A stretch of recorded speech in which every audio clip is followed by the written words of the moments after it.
Somnath highway સ્થિત પોદાર આંતરરાષ્ટ્રીય શાળા ખાતે જિલ્લા પોલીસ વડા મનોહરસિંહ જાડેજાની પ્રેરક ઉપસ્થિતિમાં નૃત્ય તરંગ થીમ આધારિત વાર્ષિક ઉત્સવનું આયોજન કરવામાં આવ્યું હતું। કાર્યક્રમની શરૂઆત દીપ પ્રાગટ્ય અને સાંસ્કૃતિક કાર્યક્રમોથી કરવામાં આવી હતી। ત્યારબાદ વિનર હાઉસના સભ્યોને આચાર્ય જયેન્દ્રભાઈ બારડ દ્વારા સન્માનિત કરવામાં આવ્યા હતા। ત્યારબાદ સમગ્ર ભારતના અલગ અલગ પ્રદેશની સંસ્કૃતિને પ્રદર્શિત કરતી કૃતિઓ વિદ્યાર્થીઓ દ્વારા રજૂ કરવામાં આવી હતી। આપણે તો બધા ગુજરાતીઓ છીએ ને કે છે કોઈ નોન ગુજરાતી જેને કઈ ગુજરાતીમાં ખબર જ નહીં પડતી હોય એવું તો કોઈ નથી ને। આદરણીય પ્રિન્સિપાલ સાહેબ, પેરેન્ટ્સ જે વેરાવળ અને આજુબાજુથી આવ્યા છે, સમગ્ર સ્કૂલનો ટીચિંગ સ્ટાફ,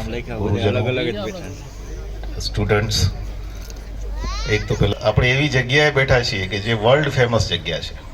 આપણે સોમનાથ મંદિરની નજીક છીએ અને આ જે હાઈવે જાય છે સોમનાથ બાયપાસ હાઈવે જ કહેવાય છે।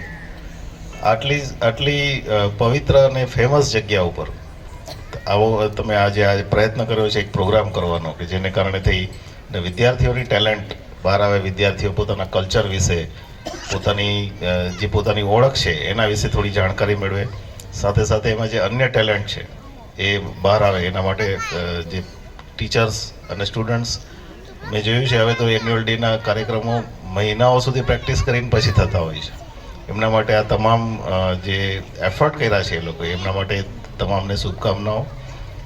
પેરેન્ટ્સ તરીકે હું પણ પેરેન્ટ છું, મારા 2 બાળકો છે, એક દીકરી છે, એક દીકરો છે, અને તમારી જેમ ક્યારેક રજા મળે છે તો જાઉં છું એના પેરેન્ટના ફંક્શનમાં। પેરેન્ટ તરીકે આપણે છેલ્લા 10 વર્ષમાં બહુ જ વધારે પડતા સેન્સિટિવ થઈ ગયા હોય એવું મને થોડુંક લાગે છે। હોઈ શકે હું ખોટો હોઉં, પણ નાની વાતમાં છોકરાઓને એટલી બધી ફેસિલિટી આપણે આપી દઈએ છીએ કે છોકરાઓની અંદરથી જે ખીલવવું જોઈએ, જે બાળકનો નેચરલ ગ્રોથ થવો જોઈએ, એ ગ્રોથ કદાચ થઈ શકતો નથી।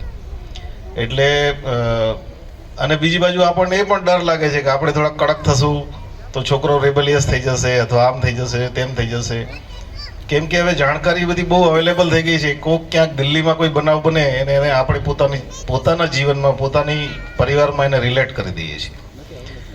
બાળકનું ગ્રોથ જે છે એના માટે ઘણી બધી થિયરીઓ સાયકોલોજીમાં અનેક રિસર્ચ થયા છે કે નંબર 1 એને બાયલિંગ્વલ થવું જોઈએ કે નહીં થવું જોઈએ, એણે પોતાની માતૃભાષામાં જ ભણવું જોઈએ કે ઇંગ્લિશ ઇન્ટરનેશનલ લેંગ્વેજ છે એટલે એમાં એક્સપર્ટ થવું જોઈએ। નંબર 2, બાળક સાથે આપણે કેવી રીતે ડીલ કરવું જોઈએ, એને કોઓપરેટ કરી, એને મોટિવેટ કરીને આગળ વધવું જોઈએ કે ક્યારેક જરૂર પડે તો સ્ટ્રિક્ટનેસ રાખવી જોઈએ, ખાસ કરીને મોબાઈલની બાબતમાં, ટીવીની બાબતમાં। આ બધા પ્રશ્નો આજના તમામ પેરેન્ટ, આખી દુનિયાના, ખાલી ઇન્ડિયાના નહીં, આખી દુનિયાના પેરેન્ટ્સ આ બધા પ્રશ્નો ફેસ કરી રહ્યા છે।